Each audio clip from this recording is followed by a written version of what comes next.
Hello everyone, in this presentation I will talk about the digital tool I use for science teaching, which is Kahoot.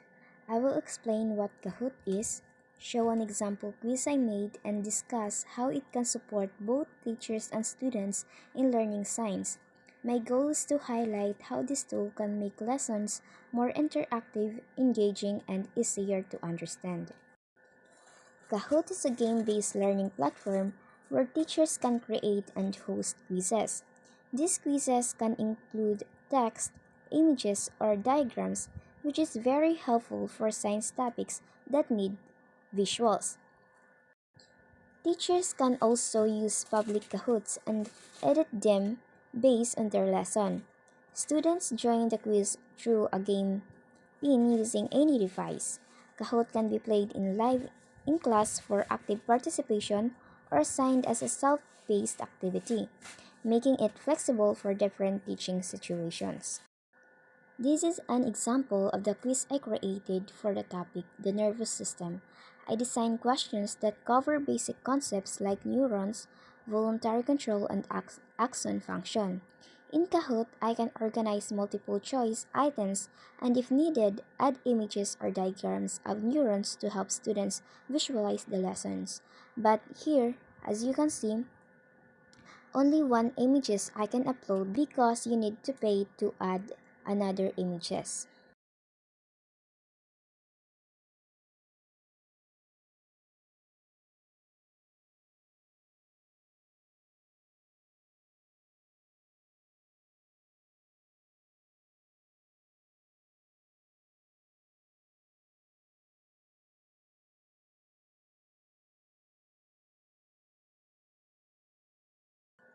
Kahoot has many strengths when used in science teaching. Because it is game-based, students become more active and motivated. It gives immediate feedback which helps teachers know which part of the lessons need more explanation. It also allows us to include pictures or diagrams, which is important for topics like the body system or cell structures. Another advantage is that students can join using any device, making it accessible and practical for classroom use. Although Kahoot is enjoyable to use, it also has limitations. It needs a stable internet connection, especially during live games. Teachers have to create or edit questions manually, which can take time.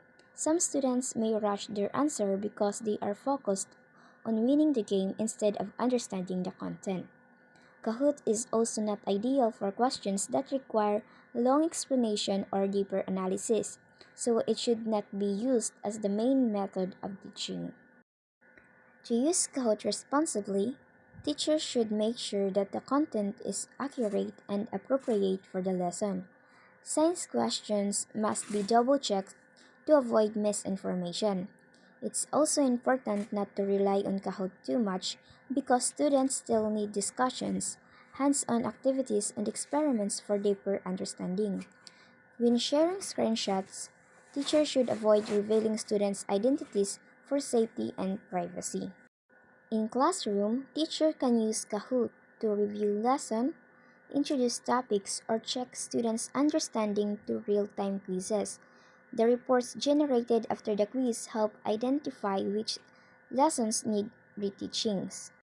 Students, on the other hand, can use Kahoot at home for self-review or even create their own quizzes, which helps strengthen their learning. It also encourages active participation because students enjoy answering questions with their classmates. That ends my presentation. Kahoot is a simple but powerful tool that brings excitement and participation into science lesson.